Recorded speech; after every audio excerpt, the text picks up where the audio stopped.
होने से हमको मनुष्य कहा गया। आप मानव कहलाते हैं। लोग आपको क्या कहते हैं? हे मानव। मानव अर्थात मनु जी के पुत्र। स्त्रियां अपने पति का नाम नहीं लेती थी। हमारे प्राचीन भारत में स्त्रियां अपने पति का नाम नहीं लेती थी। उनको क्या कहती थी? आर्यपुत्र। आर्यपुत्र इतिहास में भी पढ़ाया जाता है। आज भी इतिहास में, पता नहीं वो सिलेबस में है कि नहीं, हमारे समय में तो था। आर्य, आर्य कहां से आए थे बोले? इतिहास में पढ़ाया जाता था कि आर्य पश्चिम से आए थे, हिमालय के और उधर से पश्चिम से आए थे। आर्य सज्जनों माताओं, आर्य कहीं से आए नहीं थे, ध्यान रखिएगा। इतिहास में गलत शिक्षा दी जाती है बच्चों को। आर्य कहीं से आए नहीं थे, आर्य भारत के ही थे। इसीलिए आपने अपने पतियों का नाम लेना शुरू कर दिया ना, इसलिए इतिहास में झूठी बातें सिखाई जाने लगी। आप लोग अपने पतियों का नाम लेने लगी। सुनील, अनिल, राकेश, राजेश, आप अपना पतियों का नाम लेने लगी। नहीं तो भारत की प्राचीन नारियां अपने पति का नाम नहीं लेती थी, वो उनको कहती थी आर्यपुत्र, हे आर्यपुत्र। इस बात से प्रमाणित हो जाता था कि आर्य कहीं से आए नहीं थे, आर्य इसी भारतवर्ष के थे।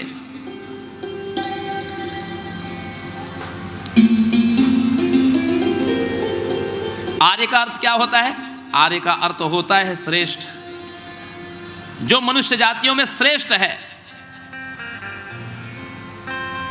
जिस समय अमेरिका आदि देशों में मनुष्य ने कपड़े पहनना नहीं सीखा था ना, जिस समय वहां के मनुष्यों को कपड़ा पहनना नहीं आता था, जंगलों में भाला लेकर के घूमते थे, उस समय हमारे यहाँ तक्षशिला और नालंदा नाम की यूनिवर्सिटी थी, जहां पर सारे विषयों का अध्ययन कराया जाता था। उस समय आपका भारत ऐसा था। जिस समय अमेरिका के लोगों को कपड़ा भी पहनना नहीं आता था। और नासा के वैज्ञानिक, नासा पूरे विश्व में अपनी चर्चा करता है कि हमने ये चीज का पता लगाया। हमने, जरा अंदर की बात पता करो, 50-60% तो वहां पर भारतीय लोग एम्प्लॉई है नासा में। जो गूगल पूरी दुनिया को रास्ता दिखाता रहता है, उस गूगल के 50% से अधिक कर्मचारी भारतीय हैं। 50% से अधिक कर्मचारी भारतीय हैं। आपके भारत के लोग ही जाकर के उनको सिखाते हैं। कहां से सिखाते हैं? कहां से सिखाते हैं? अरे नासा के वैज्ञानिक करोड़ों रुपए खर्चा करते हैं, करोड़ों रुपए, अरबों रुपए खर्चा करते हैं, तब उनको पता चलता है कि अगला ग्रहण कब लगने वाला है। करोड़ों रुपए खर्चा करने के बाद में नासा के वैज्ञानिक को पता चलता है कि चंद्र ग्रहण कब लगने वाला है। उसमें भी मिनट 2 मिनट का फर्क आ जाता है उनके। आप लाओ 11 रुपए दो, मैं पंडित जी से अभी बताता हूं आपको। दो 11 रुपए दो, मेरे पंडित जी अभी बताएंगे कि चंद्र ग्रहण कब लगने वाला है, सूर्य ग्रहण कितने बज के कितने मिनट पे लगेगा। कैसी बात करते हैं आप? विश्व को तो बहुत, आज से 50 साल पहले इस विश्व को, नासा के वैज्ञानिकों को आज से 50 वर्ष पूर्व ये पता ही नहीं था कि 9 ग्रह होते हैं। इनकी चोरी अभी पकड़ गई, इनकी चोरी अभी पकड़ी गई। हम जब बच्चे थे तो हमको पढ़ाया गया 9 प्लैनेट्स इन सोलर सिस्टम, मर्क्यूरी, वीनस, अर्थ, Uranus, Jupiter, Saturn, Uranus, Neptune, Pluto. अब अभी मेरे बच्चों को पढ़ाया जा रहा है कि 8 ही ग्रह है, प्लूटो तो है ही नहीं। हमको तो बुद्धू बना दिया। यदि उस समय मैं 8 ग्रह लिखता तो मुझे तो फेल कर देते आप। अब मेरे बच्चों को बता रहे कि प्लूटो तो प्लेनेट है ही नहीं। और हमारे यहाँ पंडित जी आते हैं, 9 पान के पत्ते रखते हैं, उस पर चावल और सुपारी रखते हैं और सबके मंत्र बोल के। उनको तो बरसों से पता है कि 9 ग्रह होते हैं, उनको तो बरसों से पता है ये बात। तो सज्जनों माताओं, आप बहुत समृद्धिशाली राष्ट्र के हैं।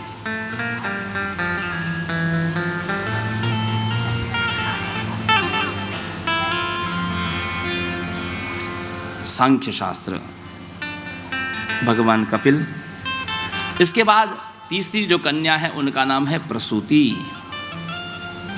छोटी कन्या है प्रसूति, मनु जी की। प्रसूति का विवाह हुआ दक्ष प्रजापति दक्ष के साथ। ब्रह्मा जी के अंगूठे से दक्ष प्रजापति का जन्म हुआ था।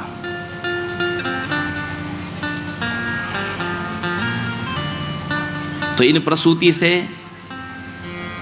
16 कन्याएं हुई थी, जिसमें से 13 धर्म को, एक अग्नि को, एक शिव को और एक पितरों को दी। श्रद्धा, मैत्री, दया, शांति, पुष्टि, तुष्टि, क्रिया, उन्नति, बुद्धिर, मेधा, तितिक्षा और री, ये 13 कन्या मूर्ति धर्मस्य पत्न्यः।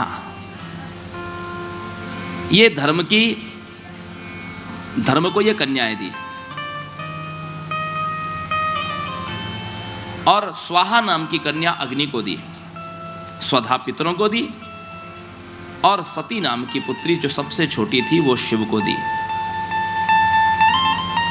इसके बाद मनु जी के 2 पुत्र हुए, प्रियव्रत और उत्तानपाद। उत्तानपाद की 2 रानियां हैं, सुनीति, सुरुचि।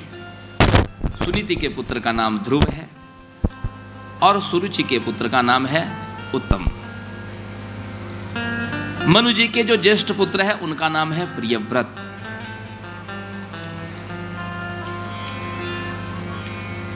महाराज प्रियव्रत इस पृथ्वी के सार्वभौम राजा है। चूंकि पृथ्वी गोल है, अभी भी आप रशिया में देखेंगे, एकमात्र विश्व का ऐसा देश रशिया है, रूस, सोवियत रूस।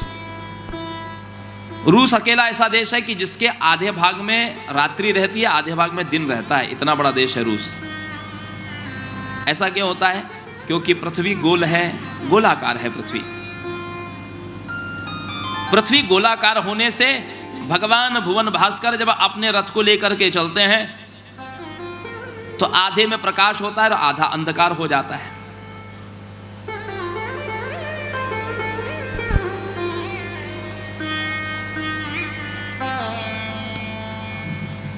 तो महाराज प्रियव्रत ने तपस्या करी, देवी की आराधना से एक तेजोमय रथ प्रकट किया। उस तेजोमय रथ पर, उस रथ का ऐसा प्रकाश था कि जिससे पृथ्वी का अंधकार दूर हो गया। और इतना विशाल वो रथ था कि उसके पहियों से इस पृथ्वी पर जब वो चलते थे तो पृथ्वी पर उस रथ के पहियों से लीख बनी। लीख बनने से इस पृथ्वी के 7 खंड हो गए, 7 खंड हो गए।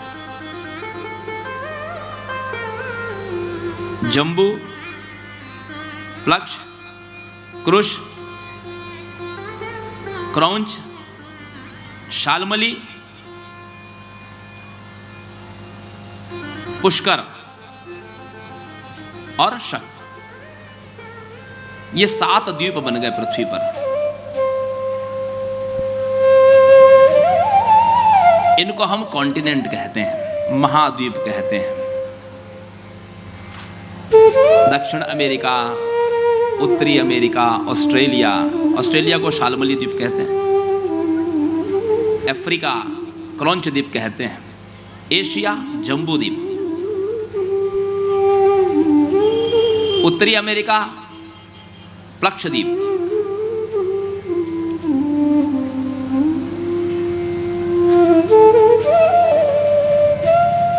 जम्बूद्वीप जो है हमारे एशिया को कहते हैं। जम्बूद्वीपे भरतखंडे भारतवर्षे,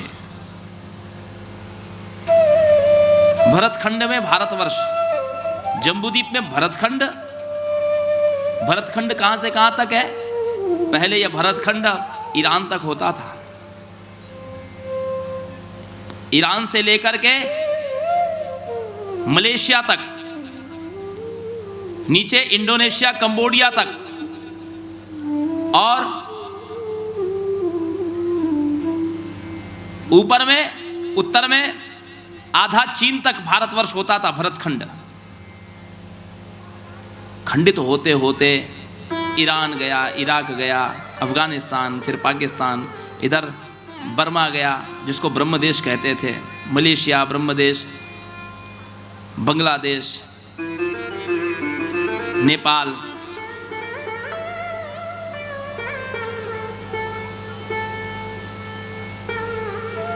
तिब्बत, ये सब हमारे खंड खंड हो गए। ये पूरा भरत खंड था, महाराज भरत का साम्राज्य था। इस भारतवर्ष का नाम महात्मा भरत के नाम से हुआ माताओं सज्जनों। क्यों हुआ? क्योंकि भरत जो थे वो कर्मयोगी थे।